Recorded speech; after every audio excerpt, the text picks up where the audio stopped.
The Smith & Nephew FootPrint PK suture anchor is intended to provide secure fixation of soft tissue to bone. The unique design captures suture limbs from other anchors within the rotator cuff, allowing compression of the rotator cuff tissue to the humeral head between the double row of anchors. The amount of suture tension placed across the cuff tissue is adjustable because the internal plug securing the suture can be reversed, allowing an increase or decrease in tension on the cuff tissue.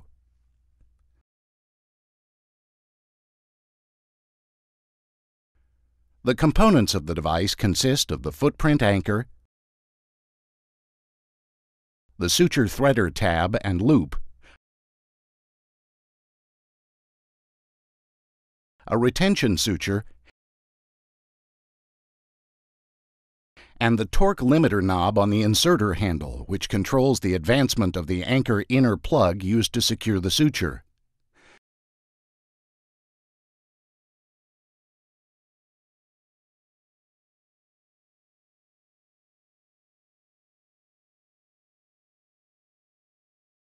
The suture threader device is used to thread the medial anchor limbs through the FootPrint anchor. The retention suture assists in anchor retrieval if necessary and is removed once the anchor is implanted in the patient. The suture limbs are then manually tensioned and secured by turning the torque limiter knob in a clockwise position.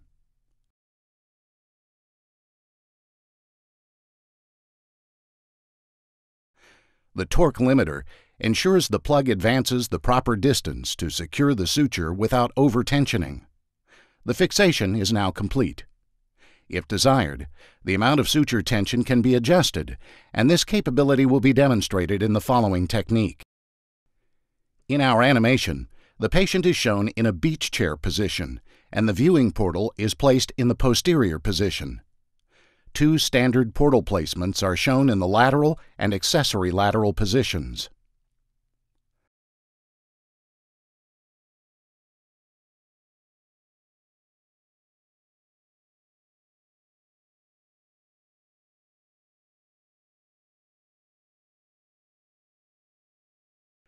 First, implant the medial row anchors. We have shown two twin-fix PK fully threaded anchors in this example. For simplicity, we have unloaded one suture from each anchor, so only one suture remains in each. After passing the suture through the cuff and upon completion of knot tying, park the free suture limbs out of the accessory lateral cannula or a stab incision.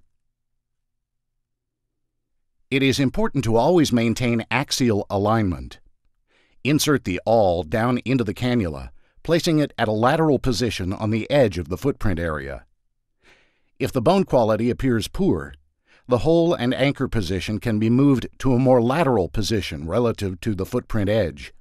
Tap the awl with a mallet until the etch mark on the inserter shaft sits at the bone surface. Remove the awl from the shoulder. In preparation of loading the FootPrint PK suture anchor, use a loop grasper to bring one free limb from each medial row anchor out of the lateral cannula.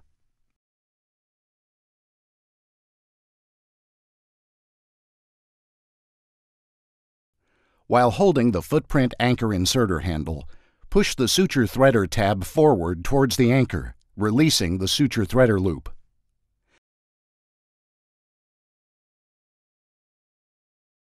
Feed the two medial suture limbs through the suture threader loop. Remove the suture threader tab from the inserter shaft and pull it away to thread the two medial limbs through the hole in the FootPrint anchor tip.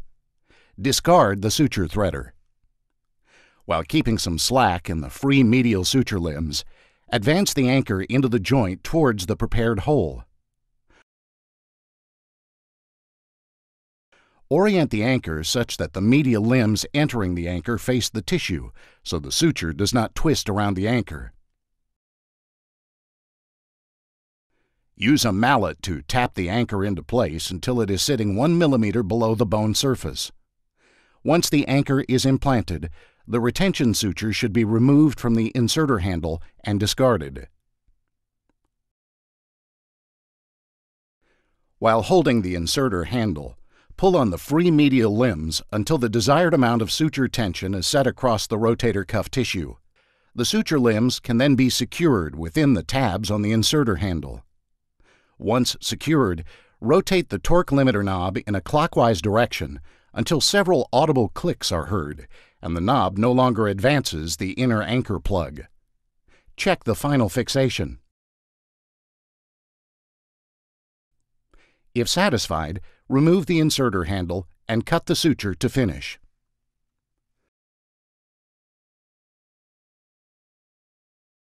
Upon checking the final fixation, if an adjustment to the suture tension is warranted, hold the inserter handle and turn the torque limiter knob in a counterclockwise direction, only until the suture can slide through the hole in the anchor tip. Loosen or tighten the suture until the desired amount of tension is achieved. The knob is then turned in a clockwise direction to lock the sutures into place.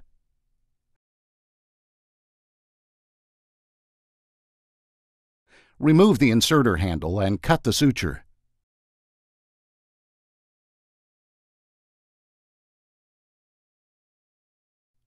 Shown is the open face suture cutter that can be loaded outside or inside the joint.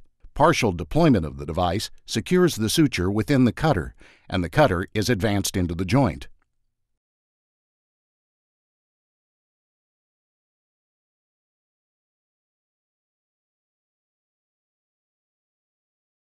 Final deployment of the device cuts the suture with a short tail.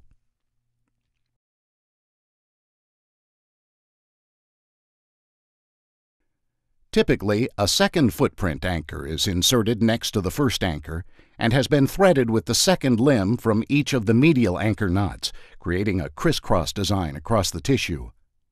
As well, if the medial anchors come loaded with two sutures, the second suture from each medial anchor can be tied together, creating a medial bridge across the tissue posterior to anterior. The final result is a fixation that runs both medial to lateral and posterior to anterior, yielding a transosseous equivalent repair.